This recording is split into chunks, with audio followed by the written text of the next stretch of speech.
ಅವನ್ನ ಯಾಕಂದರೆ ನನಗೆ ಸ್ಥೂಲ ಶರೀರ ಇಲ್ಲ, ಅವನು ಹೇಳ್ತಾನೆ ನನಗೆ ಸ್ಥೂಲ ಶರೀರ ಇಲ್ಲದಿದ್ದರೂ ಸಹಿತ ನನಗೆ ಪರ್ಸ್ನಾಲಿಟಿ ಅದು, ನನಗೆ ಅದೆಲ್ಲ ರಿಮೆಂಬರೆನ್ಸು ಅದೆಲ್ಲವೂ ಎಫಿಷಿಯನ್ಸಿ ಎಲ್ಲವೂ ನನ್ನ ಹತ್ರ ಅದು. ಆದರೆ ಸ್ಥೂಲ ಶರೀರ ಇಲ್ಲವಾದ ಕಾರಣ ಅವನ ಸ್ಥೂಲ ಶರೀರದಲ್ಲಿ ನಾನು ಹೋಗಿ ಆ ಸ್ಥೂಲ ಶರೀರದ ಮುಖಾಂತರವಾಗಿ ನಾನು ಜನಸೇವೆಯನ್ನು ಮಾಡಿ ನಾನು ದೊಡ್ಡ ದೊಡ್ಡ ದೊಡ್ಡ ದೊಡ್ಡ ಸರ್ಜರಿ ಕೆಲಸ ಮಾಡ್ತೀನಿ ಅಂತ ತಿಳ್ಕೊಂಡು ಹೇಳ್ತಾನೆ. ಅಂದರೆ ಇದಕ್ಕೆ ಗುಡ್ ಸ್ಪಿರಿಟ್ ಅಂತ. ಗುಡ್ ಸ್ಪಿರಿಟ್ ಇದ್ರೆ ಏನು ಮಾಡ್ತಾವೆ, ಒಳ್ಳೇದು ಕೆಲಸ ಮಾಡ್ತಾವೆ. ಅದಕ್ಕೆ ಕೆಟ್ಟ ಸ್ಪಿರಿಟು ಇವಿಲ್ ಸ್ಪಿರಿಟ್ ಇದ್ದರೆ ಮಂದಿಗೆಲ್ಲ ತೊಂದರೆ ಕೊಡ್ತಾವೆ. ಅದಕ್ಕೆ ಅದು good spirit and evil spirit ನಾವು ಒಪ್ಪಬೇಕಾಗತ್ತೆ. ಅದನ್ನು ಒಂದು ಉದಾಹರಣೆ ಹೇಳ್ತೀನಿ. ನಾವು ಬೆಂಗಳೂರಿಂದ ಬಾಂಬೆಗೆ ಹೋಗ್ಬೇಕಾಗಿದೆ, ಟ್ರೈನೊಳಗೆ ಹೊಂಟಿವಿ ಅಂತ ಇಟ್ಕೊಳ್ಳಿ. ಒಂದು ಕಡೆ ನಾವು ಟ್ರೈನ್ ಬದಲು ಮಾಡ್ಕೋಬೇಕು. ಎಲ್ಲಿ ಮಾಡ್ತೀವಿ? ಮಿರಾಜ್ದಲ್ಲಿ ಮಾಡ್ತೀವಿ. ಯಾಕೆ? ಇಲ್ಲಿಂದ ಮೀರಜ್ವರೆಗೆ ಮೀಟ್ರ್ ಗೇಜ್ ಅದ, ಮೀರಜ್ದಿಂದ ಬಾಂಬೆವರೆಗೆ ಬ್ರಾಡ್ ಗೇಜ್. ಅದಕ್ಕೆ ಅಲ್ಲಿ ನಾವು ಇಳಿಬೇಕು, ಸ್ಟೇಷನ್ದಲ್ಲಿ ಕೂಡಬೇಕು. ಈ ಕಡೆ ಏನೋ ಮಹಾಲಕ್ಷ್ಮಿ ಎಕ್ಸ್ಪ್ರೆಸ್ ಬರ್ತದೆ, ಅಲ್ಲಿವರೆಗೆ ಕೊಲ್ಹಾಪುರದಿಂದ ಬರ್ತದೆ, ಅಲ್ಲಿವರೆಗೆ ನಾವು ಅಲ್ಲಿ ಕಾಯಬೇಕು. ಅದು ಎಷ್ಟು ಟೈಮ್ ಇರ್ತದೆ, 1 ಗಂಟೆ 2 ಗಂಟೆ 3 ಗಂಟೆ ಎಷ್ಟು ಟೈಮ್ ಇರ್ತದೆ ಅಷ್ಟು ನಾವು ಅಲ್ಲಿ ಪ್ಲ್ಯಾಟ್ಫಾರ್ಮ್ನಲ್ಲಿ ಕೂತಿರ್ತೀವಿ. ಅದು ಬಂದ ನಂತರ ಆ ಟ್ರೈನ್ನಾಗ ಹತ್ಕೊಂಡು ಹೋಗ್ತೀವಿ. ಆ ಏನು ಕೂತಿರ್ತೀವಲ್ಲ, ಕೂತಿರ್ತಕ್ಕಂಥ ಪ್ಯಾಸೆಂಜರ್ಸು ಒಳ್ಳೆಯವರು ಇರ್ಬೋದು, ಕೆಟ್ಟವರು ಇರ್ಬೋದು. ಒಳ್ಳೆಯವರು ಇದ್ದಾರೆ, ಏನು ಮಾಡ್ತಾ ಇರ್ತಾರೆ, ನಾಲ್ಕು ಉಪದೇಶ ಮಾಡ್ಕೊತ ಒಳ್ಳೆ ಮಾತುಗಳನ್ನು ಹೇಳ್ತಾ, ನೀತಿ ಮಾತುಗಳನ್ನು ಬೋಧನೆ ಮಾಡ್ತಾ ಅಥವಾ ಪುಸ್ತಕ ಓದ್ತಾ ಇರ್ತಾರೆ, ಕೂತಿರ್ತಾರೆ. ಈ ಉಡಾಳು ಹುಡುಗರು ಏನು ಮಾಡ್ತಿರ್ತಾರೆ, ಗಲಾಟೆ ಮಾಡೋದು, ಜಗಳ ಆಡೋದು, ಹೊಡೆದಾಡೋದು, ಚುಡಾಯಿಸೋದು, ಅದು ಇದು ಮಾಡೋದು, ಕಳ್ತನ ಮಾಡೋದು, ಏನಾರು ತಿಂದು ಅಲ್ಲೆಲ್ಲ ಬಿಸಾಕೋದು, ಕೆಡಕು ಮಾಡ್ತಾ ಇರ್ತಾರೆ. ಹೀಗೆ ಯಾವ ರೀತಿಯಲ್ಲಿ ಜನ ಇರ್ತಾರಲ್ಲ ಅದೇ ರೀತಿಯಲ್ಲಿ ಈ ಮೀರಜ್ ಸ್ಟೇಷನ್ ಅಂತಂತ ಏನೊಂದು ಸ್ಟೇಷನ್ ಅದ, ಈ ಜನ್ಮದಿಂದ ಬಿಟ್ಟು ಇನ್ನೊಂದು ಜನ್ಮಕ್ಕೆ ಹೋಗ್ತಕ್ಕಂಥ ಮಧ್ಯಂತರದ ಏನೊಂದು ಆತ್ಮ ಪ್ರಪಂಚದೊಳಗೆ ಕೆಲವು ಸಮಯ ತಂಗಿದಾಗ ಗುಡ್ ಸ್ಪಿರಿಟ್ ಇದ್ದವು ಜಗತ್ತಿಗೆ ಉಪಕಾರ ಮಾಡ್ತಾವೆ, ಬ್ಯಾಡ್ ಸ್ಪಿರಿಟ್ ಇವಿಲ್ ಸ್ಪಿರಿಟ್ ಏನು ಮಾಡ್ತಾವೆ, ಕೆಡಕು ಮಾಡ್ತಾವೆ. ಗೊತ್ತಾಯ್ತಾ? ಆ ಪ್ರಕಾರವಾಗಿ ನಾವು ಒಂದು ಮಾತನ್ನು ಅರವಿಂದ್ ಹೇಳಿದಂತೆ ಒಪ್ಪಬೇಕಾಗ್ತದೆ. ನಮಗೆ ಕರ್ಮಾನುಸಾರ ಹೆಂಗಿರ್ತದ ಆ ಪ್ರಕಾರ ನಮಗೆ ಆ ಜನ್ಮ ಬರ್ತದೆ, ಅವು ಗರ್ಭ ಬರ್ತದೆ ಎನ್ನುವಂಥ ಮಾತನ್ನು ಹೇಳ್ತಾರೆ. ಇನ್ನೊಂದು ಪ್ರಶ್ನೆ ಕೇಳ್ತಾರೆ, ಭಾಳ ಜನ ಕೇಳ್ತಾರೆ, ಏನು ಹೆಣ್ಮಕ್ಳಾಗಿ ಹುಡ್ತಾರೆ, ಗಂಡಸರಾಗಿ ಹುಡ್ತಾರೆ, ಏನು ಹೆಣ್ಮಕ್ಳು ಗಂಡಸರು ಹೆಣ್ಮಕ್ಳು ಏನಾರು ಅದಲ ಬದಲ ಆಗತ್ತೆ ಅಂತ ಕೇಳ್ತಾರೆ. ಅರವಿಂದ್ ಹೇಳ್ತಾರೆ, usually a soul follows continuously the same line of sex. If there is shifting of sex, it is a rule, a matter of the parts of personality which are not central. ಸಾಮಾನ್ಯವಾಗಿ ಹೆಣ್ಣು ಹೆಣ್ಣಾಗಿ ಹುಡ್ತದೆ, ಗಂಡು ಗಂಡಾಗಿ ಹುಡ್ತದೆ. ಗಂಡ ಹೆಂಡತಿ 63 ಇದ್ದರೆ ಅವ್ರು ಮುಂದಿನ ಜನ್ಮದಲ್ಲಿ ಸಹಿತ 63 ಹುಡ್ತಾರೆ, ಗಂಡ ಹೆಂಡತಿಯಾಗಿ ಹುಡ್ತಾರೆ. ಈ ಜನ್ಮದಲ್ಲಿ ಗಂಡ ಹೆಂಡತಿ 36 ಆಗಿಬಿಟ್ರೆ ಅವಾಗ ಮುಂದಿನ ಜನ್ಮದಲ್ಲಿ ಬೇರೆ ಬೇರೆ ಅದಲು ಬದಲಾಗ್ತದೆ, ಸ್ವಾಭಾವಿಕ. ಯಾವಾಗಲಾದರೂ ಒಮ್ಮೊಮ್ಮೆ ಬದಲಾವಣೆ ಆಗಬಹುದು ಅಂತಾರೆ ಅವರು. ಹಿಂದಿನ ಜನ್ಮದಲ್ಲಿ ಗಂಡಸಾಗಿ ಹುಟ್ಟಿ ಈ ಜನ್ಮದಾಗ ಹೆಣ್ಮಕ್ಳು ಯಾರಾಗಿ ಹುಟ್ಟಿದ್ರೆ ಅವ್ರು ನೋಡಿದ ಕೂಡ ತಿಳಿತೈತಿ. ಯಾಕೆ? ಹೆಣ್ಣಿನಲ್ಲಿ ಇರ್ತಕ್ಕಂಥ ಕೋಮಲತೆ ಆಗಲಿ, ಸೌಮ್ಯ, ವಿನಯ, ಅದು ನಡಿಗೆ ಹೆಣ್ಮಕ್ಳ ನಡಿಗೆನೇ ಬೇರೆ, ಗಂಡಸರ ನಡಿಗೆನೇ ಬೇರೆ. ಅದು ಏನಿರ್ತತೆ, ಹೆಣ್ಮಕ್ಳಂಗೆ ಮಾತಾಡೋದು ಹೆಣ್ಮಕ್ಳಂಗೆ ಇರೋದಿಲ್ಲ, ಅದಕ್ಕೆ ಗಂಡುಬೀರಿ ಅಂತಾರೆ. ದಕ್ ದಕ್ ದಕ್ ದಕ್ ಹಿಂಗೆ ನಡೀತಿರ್ತದೆ, ಗಂಡಸರು ನಡೆದಂಗೆ ನಡೀತಿರ್ತದೆ ಅಂತಾರೆ. ನೋಡಿ ಬೈತಿರೋದಲ್ಲ, ಗಂಡು ಬೀರಿ ಏನು ಗಂಡಸರಂಗೆ ಅದೆಯಲ್ಲ ಅಂತ. ಹೌದಲ್ಲ? ಇನ್ನು ಹಿಂದಿನ ಜನ್ಮದಾಗ ಹೆಣ್ಣಾಗಿ ಹುಟ್ಟಿ ಈ ಜನ್ಮದಾಗ ಗಂಡಸರಾಗಿ ಯಾರು ಹುಟ್ಟಿದ್ರೆ ಅವ್ರು ನೋಡಿದ್ರು ಗೊತ್ತಾಗತ್ತೆ. ಹೆಂಗೆ ಗೊತ್ತೇನು? ಹೆಣ್ಣು ಮಕ್ಕಳಾಗಿ ಹುಟ್ಟಿದ ಗಂಡಸರು ಆ ಹೆಣ್ಣಿನ ಗುಣಗಳು ಇಲ್ಲಿ ಬಂದಿರ್ತಾವೆ. ಗಂಡಸರು ಹೆಂಗೆ ನಡಿಬೇಕು ಹಂಗೆ ನಡೆಯಂಗಿಲ್ಲ. ಹೆಣ್ಮಕ್ಳು ಕೈ ತೀರೋದು, ಅದು ನಡೆಯೋ ರೀತಿ ಒಂದು ಬೇರೆಯೇ ಇರ್ತದೆ. ಅದು ಇದು ಹಾಗೇ ಇರ್ತದೆ. ಹೆಣಗ ಅಂತಿರ್ತಾರೆ ನೋಡು. ಆ ಹೆಣಗ ಅಂತ ಯಾರು ತಿರ್ತಿರಲ್ಲ, ಹಿಂದಿನ ಜನ್ಮದ ಹೆಣ್ಣಾಗಿ ಈ ಜನ್ಮದಾಗ ಗಂಡಾಗಿ ಹುಟ್ಟೋದು ತಿಳ್ಕೊಬೇಕದು. ಅದಕ್ಕಾಗಿ ಸಾಮಾನ್ಯವಾಗಿ ಹೆಣ್ಣಾಗಿ ಹುಟ್ಟಿದ್ರು, ಗಂಡಾಗಿ ಹುಟ್ಟಿದ್ರು ಒಮ್ಮೊಮ್ಮೆ ಬದಲಾವಣೆ ಆಗ್ತದಂತ ಅರವಿಂದ್ರ ಹೇಳ್ತಾರೆ. ದೊಡ್ಡವ್ರ ಮಾತನ್ನು ನಾವು ಕೇಳಬೇಕು. ಆಮೇಲೆ ಇನ್ನೊಂದು ಪ್ರಶ್ನೆ ಐತಿ, ಈ ಮನುಷ್ಯ ಜನ್ಮದಿಂದ ಪ್ರಾಣಿ ಜನ್ಮಕ್ಕೆ ಹೋಗ್ಬೋದೇನ್ರಿ ಅಂತ ಕೇಳ್ತಾರೆ. ಇದರಲ್ಲಿ ಭಿನ್ನಾಭಿಪ್ರಾಯ ಅದಾವೆ. ಮನುಷ್ಯ ಜನ್ಮ ಬಂದ ನಂತರ ಪ್ರಾಣಿ ಜನ್ಮಕ್ಕೆ ಹೋಗೋದಿಲ್ಲ ಅಂತ ಕೆಲವರು ಹೇಳ್ತಾರೆ. ಕೆಲವರು ಹೇಳ್ತಾರೆ ಪ್ರಾಣಿ ಜನ್ಮಕ್ಕೆ ಹೋಗ್ಬೋದು ಅಂತ ಹೇಳ್ತಾರೆ. ಸಾಮಾನ್ಯ ಭಾರತೀಯರು ಉಪನಿಷತ್ನಲ್ಲಿ ಪ್ರಾಣಿ ಜನ್ಮಕ್ಕೆ ಹೋಗ್ಬೋದು ಅಂತ ಹೇಳ್ತಾರೆ. ಒಂದು ನೇಪಲ್ಸದ ಕಥೆ ಹೇಳ್ತೀನಿ ನಾನು ನಿಮಗೆ. ನೇಪಲ್ಸ್ ನಗರದ ಪ್ರಾಣಿ ಸಂಗ್ರಹಾಲಯದ ಮೊಸಳೆ ಕಥೆ ಅಂತ. ಒಮ್ಮೆ ಈ 2 ಸಲ ಬಂದದ್ದು, ಕಸ್ತೂರಿಯಲ್ಲಿ ಬಂದದ್ದು. 1981ರಲ್ಲಿ ಪ್ರಕಟ ಆಗ್ಯದು. ಅದನ್ನು ನಾವು ಓದಿ ರೆಕಾರ್ಡ್ ಮಾಡಿದ್ದೀನಿ. ಮತ್ತು ನಾವು ಪ್ರವಚನ ಹೇಳ್ಬೇಕಾದ್ರೆ ರೆಕಾರ್ಡ್ ಮಾಡ್ಬೇಕಾಗತ್ತೆ. ನೀವು ಓದಿ ಬಿಟ್ಬಿಡ್ತೀರಿ, ಮರೆತು ಬಿಡ್ತೀರಿ. ನಾವು ಮರೆತರಂಗೆ ಪ್ರವಚನ ಹೇಳ್ಬೇಕು ನಿಮ್ಗೆ. ಅದಕ್ಕಾಗಿ ಅದನ್ನು ರೆಕಾರ್ಡ್ ಮಾಡಿದ್ದೀನಿ. ಏನಪ್ಪ ಅಂತಂದರೆ, ಗಂಗಾ ನದಿಯಲ್ಲಿ ಒಬ್ಬ ಬಾಲಕ ನೀರು ತುಂಬ್ಕೊಂಡು ಬರುವಂಥ ಪ್ರಸಂಗದಲ್ಲಿ ಅವನು ಕೊಡದಾಗ ಒಂದು ಸಣ್ಣ ಮೊಸಳೆ ಮರಿ ಬಂತು. ಆ ಮೊಸಳೆ ಮರಿ ಬಂದಾಗ ಕಾಶಿ ಕ್ಷೇತ್ರ ನೋಡ್ಲಿಕ್ಕೆ ಬಂದಿರತಕ್ಕಂಥ ಒಬ್ಬ ಶೆಲ್ಲಿನಿ ಅಂತ ತಿಳ್ಕೊಂಡು ಒಬ್ಬ ಇಟಲಿ ದೇಶದವನು ಅವನೇನು ಮಾಡ್ದ, ಆ ಮಗು ತಂದಿರತಕ್ಕಂಥ ಪುಟಾಣಿ ಮೊಸಳಿ ಮರಿಯನ್ನು ನೋಡಿ, ತಮ್ಮ ಇದನ್ನು ಕೊಡೋ ಅಂದ, ದುಡ್ಡು ಕೊಡ್ರಿ ಅಂದ. ಅವನು ಅವ್ರಿಗೇನು ದುಡ್ಡು ಕೊಟ್ಟ, ಅದನ್ನು ತೆಗೆದುಕೊಂಡು ಹೋದ. ತೆಗೆದುಕೊಂಡು ಹೋಗಿ ಆ ನೇಪಲ್ಸ್ ಅಂತೇನು ಆ ದೇಶದಲ್ಲಿ ಒಂದು ದೊಡ್ಡ ಪ್ರಾಣಿ ಸಂಗ್ರಹಾಲಯ ಅದು ಕೊಯ್ದು ಕೊಟ್ಟ. ಅದು 70 ವರ್ಷಗಳವರೆಗೆ ಅಲ್ಲಿ ಸುಖವಾಗಿತ್ತು. ಇದಕ್ಕಿದ್ದಂತೆ 70 ವರ್ಷ ಆದ ನಂತರ ಹುಣ್ಣ ಆಯ್ತಂತ, ದೊಡ್ಡ ಹುಣ್ಣಾಯಿತು. ಆ ಹುಣ್ಣನ್ನು ಆಪ್ರೇಷನ್ ಮಾಡಬೇಕಂತ ಭಾಳ ಪ್ರಯತ್ನ ಪಟ್ರಂತ ಡಾಕ್ಟರ್ಸ್. ಆದರೆ ಅದು ಭಯಂಕರವಾದ ಪ್ರಾಣಿ. ಮೊಸಳಿ ನೋಡ್ರಿ ಇಲ್ಲ ನೀವು, ಎಷ್ಟು ಭಯಂಕರವಾಗಿರ್ತತಿ. ಅದನ್ನು ಕಟ್ಟಿ ಹಾಕಿ ಆಪ್ರೇಷನ್ ಮಾಡಬೇಕಲ್ಲ, ಕಟ್ಟಿ ಹಾಕಿ ಆಪ್ರೇಷನ್ ಮಾಡೋಕ್ಕೆ ಅವ್ರಿಗೆ ಸಾಧ್ಯ ಆಗಲಿಲ್ಲ. ಅಂಥ ಒಂದು ಪ್ರಸಂಗದೊಳಗೆ ಇದಕ್ಕಿದ್ದಂತೆ ಒಬ್ಬ ಸಾಧು ಬಂದ, ಸುಬೋಧಾನಂದಜಿ ಅಂತ ಅವನ ಸಾಧುನ ಹೆಸರು. ಬಂದು ಅವನು ಸುರೇಖಾ ಸುರೇಖಾ ಸುರೇಖಾ ಅಂತ ಕೂಗ. ಅದು ಮೊಸಳೆ ಬಂತು. ಬಂದ ಕೂಡಲೇ ನಿನ್ನ ಜನ್ಮ ಇನ್ನೂ ಪೂರ್ತಿ ಆಗಿಲ್ಲ, ನಿನ್ನ ಕರ್ಮ ಹರಿಬೇಕಾದ್ರೆ ಇನ್ನೂ ಸ್ವಲ್ಪ ಸಮಯ ಬೇಕು. ಆದ್ದರಿಂದ ನೀನು ಗಲಾಟೆ ಮಾಡಬೇಡ, ಸುಮ್ಮನೆ ಇರು, ಆಪ್ರೇಷನ್ ಮಾಡಿಸ್ಕೋ, ನಿನಗೆ ಒಳ್ಳೆಯದಾಗತ್ತೆ ಅಂಥೇಳಿ ಅವನು ತಂದಿರತಕ್ಕಂಥ ಕಮಂಡಲದ ನೀರೇನಿತ್ತು ಅದನ್ನು ಪ್ರೋಕ್ಷಣ ಮಾಡಿದ. ಅದು ಸುಮ್ಮನೆ ಮಲಗಿತು. ಆಮೇಲೆ ಆಪ್ರೇಷನ್ ಮಾಡಿದರು, ಸಕ್ಸಸ್ಫುಲ್ ಆಯಿತು. ಈ ಸುಬೋಧಾನಂದಜಿ ಮತ್ತು ಈ ಮೊಸಳಿಗೆ ಏನು ಸಂಬಂಧ ರೀ ಅಂತ ಕೇಳಿದರೆ, ಹಿಂದಿನ ಜನ್ಮದಲ್ಲಿ ಅವನು ಶಂಕರದೇವ ಅಂತ ದೊಡ್ಡ ವಕೀಲಿದ್ದ, ಮತ್ತು ಈಕೆ ಹಿಂದಿನ ಜನ್ಮದಲ್ಲಿ ಸುರೇಖಾ ಅಂತ ಪಕ್ಕದ ಮನೆಯೊಬ್ಬ ಹುಡುಗಿ. ಇಬ್ಬರು ಪರಸ್ಪರ ಪ್ರೀತಿ ಮಾಡಿದರು. ಮೊಬ್ಬತ್ತು ಹೋಗ ಅಂತಿರಲ್ಲ ನೀವು, ಏನು ಮಾಡಿದ್ರು, ಇಬ್ಬರು ಪ್ರೀತಿ ಮಾಡಿದರು. ಆದರೆ ಯಾವುದೋ ಕಾರಣಕ್ಕಾಗಿ ನಮ್ಮ ದೇಶದೊಳಗೆ ನಿಮಗೆ ಜಾತಿ ಗೀತಿ ಅಡ್ಡ ಬರ್ತಾವೆ ನೋಡು, ಅದಕ್ಕಾಗಿ ಆ ಸುರೇಖಾನ ಏನು ಮಾಡಿದರು ಅಂತಂದರೆ ಒಬ್ಬ ಮುದುಕನಿಗೆ ಲಗ್ನ ಮಾಡಿಕೊಟ್ರು. ಮುದುಕನ ಲಗ್ನ ಮಾಡಿಕೊಟ್ಕೊಳ್ಳೇ ಆ ಸುರೇಖಾಗ ಭಾಳ ತ್ರಾಸಾಯಿತು, ನೋವಾಯಿತು. ಯಾಕಂದ್ರೆ ಅವನನ್ನು ಪ್ರೀತಿ ಮಾಡಿದ್ಲು, ಹರಿದವ ಇದ್ದ, ಇದು ಮುದುಕ, ಅದು ಮನಸ್ಸು ಹೆಂಗೆ ಬರಬೇಕು. ಹೋಗಿ ಏನು ಮಾಡಿದ್ಲು ಆಕೆ, ಗಂಗಾ ನದಿ ಹಾರ್ಕೊಂಡು ಸತ್ತೋದು, ಆತ್ಮಹತ್ಯೆ ಮಾಡ್ಕೊಂಡು. ಮುಂದಿನ ಜನ್ಮದಾಗ ಅದೇನಾಗಿತ್ತು, ಮೊಸಳೆ ಆಗಿತ್ತು. ಅದೇ ಮೊಸಳಿ ಅಲ್ಲಿ ಹೋಗಿತ್ತು ನೇಪಲ್ಸ್ ಪ್ರಾಣಿ ಸಂಗ್ರಹಾಲಯಕ್ಕೆ. ಇವನು ಮುಂದಿನ ಜನ್ಮದಲ್ಲಿ ಒಬ್ಬ ದೊಡ್ಡ ಸಾಧುವಾಗಿದ್ದ, ಸುಬೋಧಾನಂದಜಿ ಅಂತ ತಿಳ್ಕೊಂಡು ದೊಡ್ಡ ಸಾಧುವಾಗಿದ್ದ, ಮಹಾತ್ಮನಾಗಿದ್ದ. ಅವನು ಹೋಗಿ ಆಕೆಯ ಕರ್ಮವನ್ನು, ಆ ಮೊಸಳಿ ಕರ್ಮವನ್ನು ಹರಿದು ಅದನ್ನು ಉದ್ಧಾರ ಮಾಡಿದ ಅಂತಂದು ಮೊಸಳಿ ಕಥೆ ಬರ್ತದೆ. ಇಲ್ಲಿ ಏನಿದ್ರ ಅರ್ಥ ಅಂತಂದರೆ, ಪ್ರಾಣಿ ಜನ್ಮಕ್ಕೂ ಮನುಷ್ಯ ಜನ್ಮದಿಂದ ಹೋಗಬಹುದು ಅನ್ನುವಂಥದ್ದನ್ನು ನಾವು ತಿಳಿದುಕೊಳ್ಬೋದು. ಇನ್ನೊಂದು ಪ್ರಶ್ನೆ ಐತೆ, ಅನೇಕ ಪ್ರಶ್ನೆ ಕೇಳ್ತಾರೆ, ಎಲ್ಲ ಹೇಳ್ತೀನಿ. ಹೌದ್ರಿ ಸ್ವಾಮಿಗಳ, ಹೇಳ್ತೀರಿ ಹಿಂದಿನ ಜನ್ಮ ಇರ್ತು ಮುಂದಿನ ಜನ್ಮ ಬರ್ತದೆ ಅಂತ ಹೇಳ್ತಿರಲ್ಲ, ಮತ್ತು ಹಿಂದಿನ ಜನ್ಮದ ನಮ್ಮ ನೆನಪು ಯಾಕೆ ಆಗೋದಿಲ್ಲ? ನನ್ನ ಪ್ರಶ್ನೆ ಕೇಳ್ತಾರೆ, ಹಿಂದಿನ ಜನ್ಮದ ನೆನಪು ಯಾಕೆ ಆಗೋದಿಲ್ಲ? ನೋಡಿರಿ, ಹಿಂದಿನ ಜನ್ಮದ ನೆನಪು ಆದ್ರೆ ನಾವು ಇಷ್ಟು ಸುಖವಾಗಿರ್ಲಿಕ್ಕೆ ಸಾಧ್ಯವೇ? ಈಗ ನೋಡಿರಿ, ನಿಮಗೆ ಹಿಂದಿನ ಜನ್ಮ ಹಿಂದಿನ 4-5 ಜನ್ಮ ಗೊತ್ತಾಯಿತು ಅಂತ ತಿಳ್ಕೊಳ್ರಿ. ಆವಾಗ ಹಿಂದಿನ ಜನ್ಮದ ಗಂಡ ಗೊತ್ತಾಕತ್ತೆ. ಗಂಡನ ಕೂಡ ಲಗ್ನ ಮಾಡ್ಕೊಂಡದ್ದು, ಗೋವಾಕ್ಕೆ ಹೋಗಿದ್ದು, ಹನಿಮೂನ್ ಮಾಡಿ ಬಂದದ್ದು, ಮೈಸೂರಿಗೆ ಹೋಗಿದ್ದು ಎಲ್ಲ ಗೊತ್ತಾಕತ್ತೆ. ಆಕತಿ ಇಲ್ಲ? ಆಕತಿ. ಆವಾಗ ಯಾರ್ಯಾರ ಗಂಡನ ಕೂಡ ಎಷ್ಟೆಷ್ಟು ಮಕ್ಕಳಿದ್ದೂ ನೆನಪಾಕವು. ಆವಾಗ ನಿಮ್ಮ ಮನಸ್ಸು ಹೆಂಗಾಗ್ಬೋದು ವಿಚಾರ ಮಾಡಿರಿ.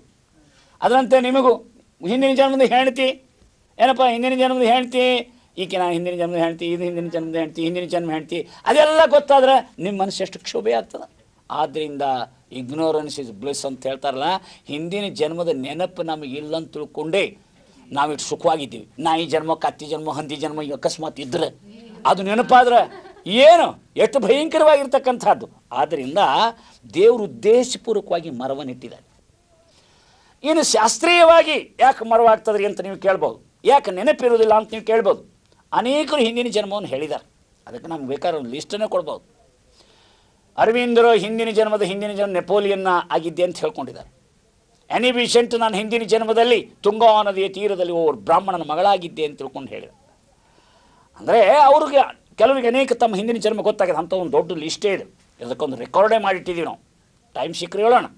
ಅಂಥದ್ದು ಪ್ರಸಂಗದಲ್ಲಿ ಅಂದರೆ ಇಂಥ ಕೆಲವು ವಿಷಯವನ್ನು ಸಂತೆಯೊಳಗೆ ಶಾಸ್ತ್ರ ಕೇಳೋ ಮೂರ್ಖ ಅಂತ ಹೇಳ್ತಾರೆ. ಕೆಲವ್ರಿಗೆ ಯಾವುದನ್ನು ಯಾರಿಗೆ ಹೇಳಬೇಕು ಅಟ್ಟೆ ಅವ್ರಿಗೆ ಹೇಳಬೇಕು, ಎಲ್ಲರ ಮುಂದೆ ಎಲ್ಲನೂ ಹೇಳೋಕ್ಕೆ ಹೋಗಬಾರ್ದು. ಒಮ್ಮೆ ಕೇಳಿದಂಥ ಏನೇ ವಿಷಂಟು, ನಾನು ಹಿಂದಿನ ಜನ್ಮದ ಬ್ರಾಹ್ಮಣ ಮಗಳಾಗಿದ್ದೆ ಅಂತ ತಿಳ್ಕೊಂಡು ಹೇಳಿದಂಥ ಒಬ್ಬ ಹುಡುಗಿ ಎದ್ದು ನಿಂತು ಹೇಳಿದಂಥ, ಅವಾಗ ನಾನು ನಿನ್ನ ಗಂಡಾಗಿದ್ದೀನಿ ಅಂತ. ಅದು ಮಿಸ್ಚಿವಿಯಸ್ ಅಂತ ಇರ್ತಾರೆ. ಅದಕ್ಕೆ ಯಾವಾಗ ಏನು ಹೇಳ್ಬೇಕು ಅದನ್ನು ಹೇಳ್ಬೇಕು, ಯಾರ ಮುಂದೆ ಏನು ಹೇಳ್ಬೇಕು ಅದನ್ನು ಹೇಳ್ಬೇಕು, ಎಲ್ಲರ ಮುಂದೆ ಎಲ್ಲನೂ ಹೇಳೋಕ್ಕೆ ಹೋಗಬಾರ್ದು. ಅದು ಜಾಣತನದ ಲಕ್ಷಣ. ಇನ್ನೊಂದು, ನಿಮಗೆ ಶಾಸ್ತ್ರೋಕ್ತವಾಗಿ ಯಾಕೆ ನೆನಪಾಗೋದಿಲ್ಲ, ಅದಕ್ಕೊಂದು ಸಣ್ಣ ದೃಷ್ಟಾಂತ ಹೇಳ್ತೀನಿ.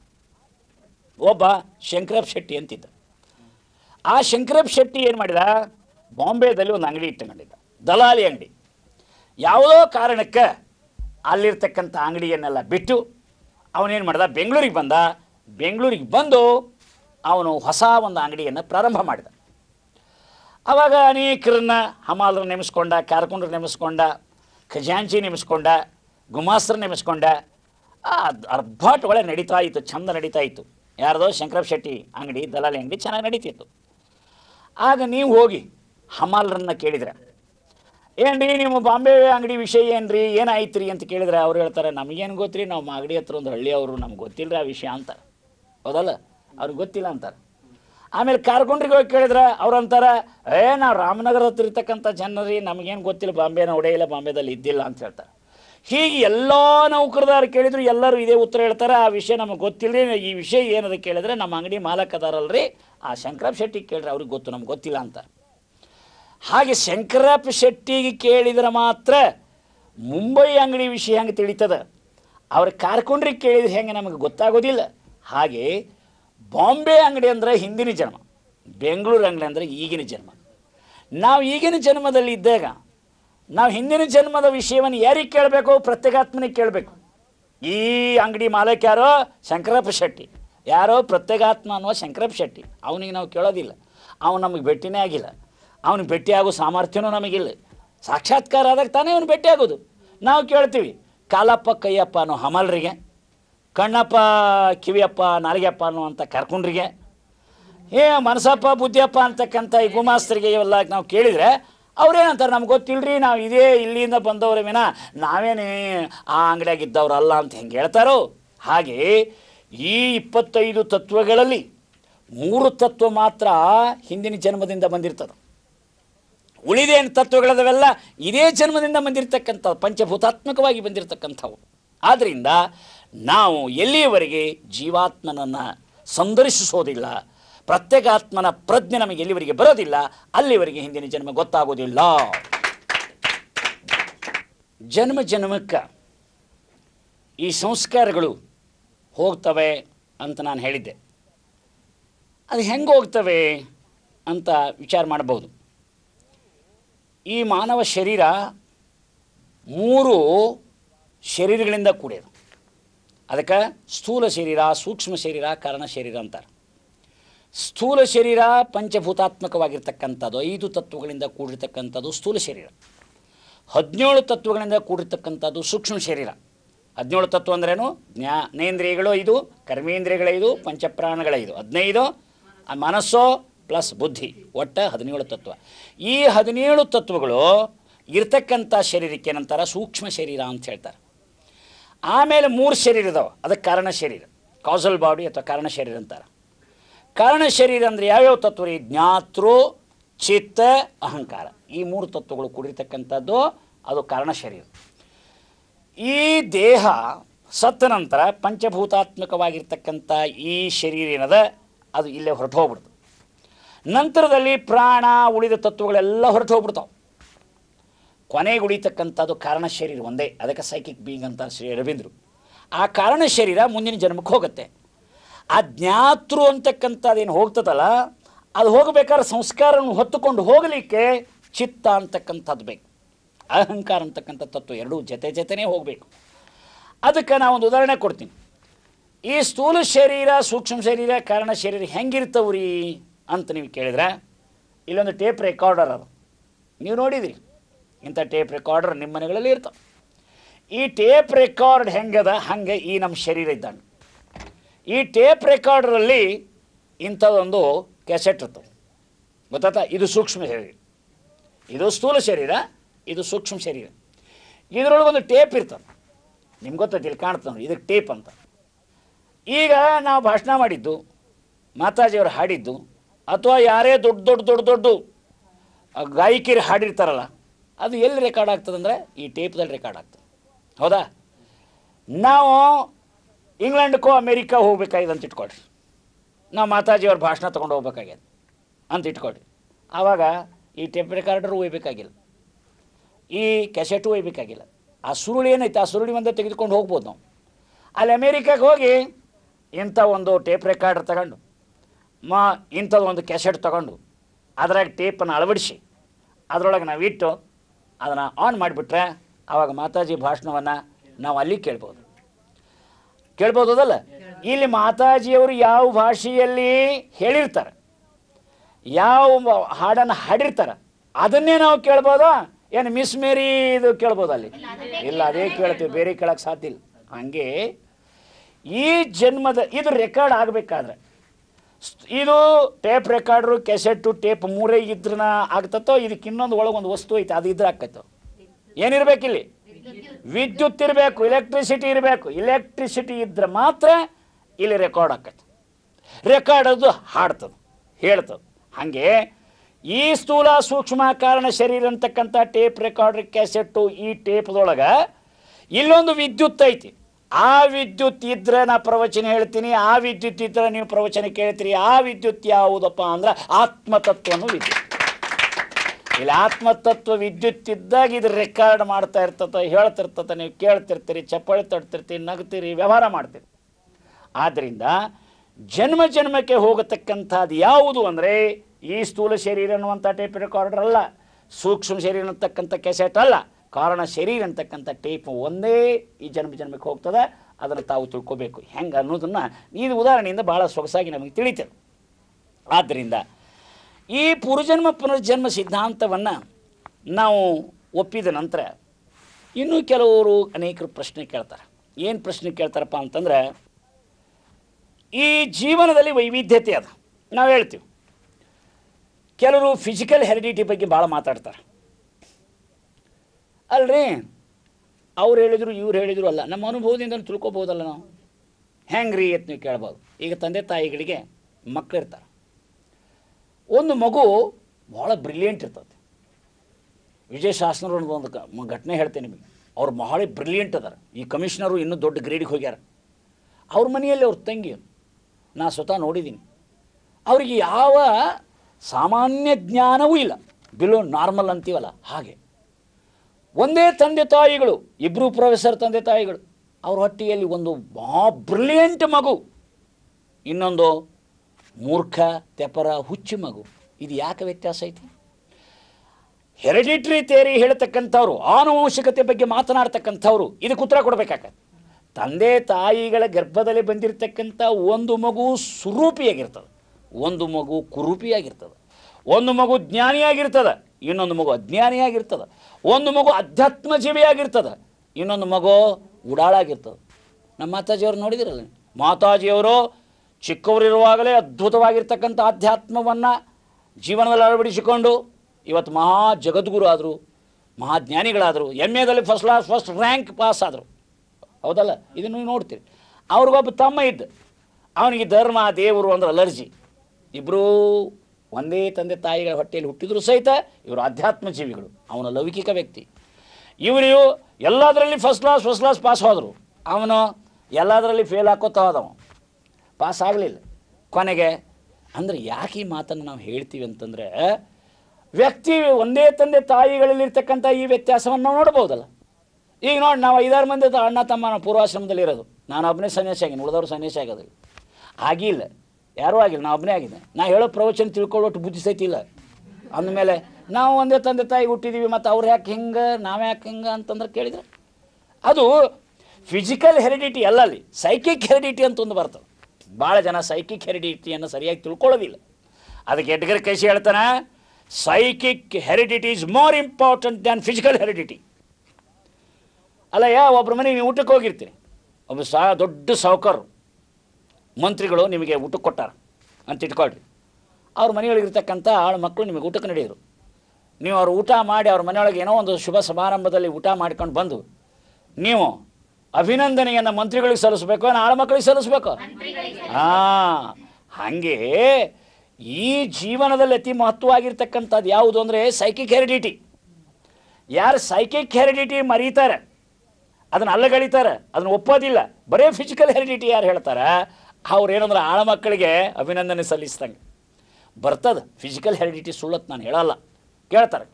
ಈ ಕಣ್ಣ ಮೂಗ ಅವು ಈ ತಾಯಿ ಹಂಗೆ ತಂದೆ ಹಂಗೆ ಇರ್ತಾವೆ. ಫಿಸಿಕಲ್ ಹೆರಿಡಿಟಿ ದೈಹಿಕ ಸಂಬಂಧ ಇರ್ತದೆ, ಇಲ್ಲಂತಲ್ಲ. ತಂದೆ ಹೆಂಗೆ ಮಕ್ಳು ಇರ್ತಾವ, ತಾಯಿ ಹೆಂಗಿರ್ತಾವ. ಒಮ್ಮೆ ತಂದೆ ತಾಯಿ ಎರಡೂ ಬೆರಿಕೆಯಾಗಿರ್ತಾವ. ತಂದೆ ಮುಖ ಬಂದಿರ್ತದ, ತಾಯಿ ಬಣ್ಣ ಬಂದಿರ್ತದ, ಹೌದಲ್ಲ. ಇನ್ನೊಂದರಲ್ಲಿ ತಾಯಿದು ಬಣ್ಣ ಬಂದಿರ್ತದ, ತಂದೆಯ ಮುಖ ಬಂದಿರ್ತದ. ಹೀಗೆಲ್ಲ ವ್ಯತ್ಯಾಸಗಳನ್ನು ನಾವು ನೋಡ್ಬೋದು.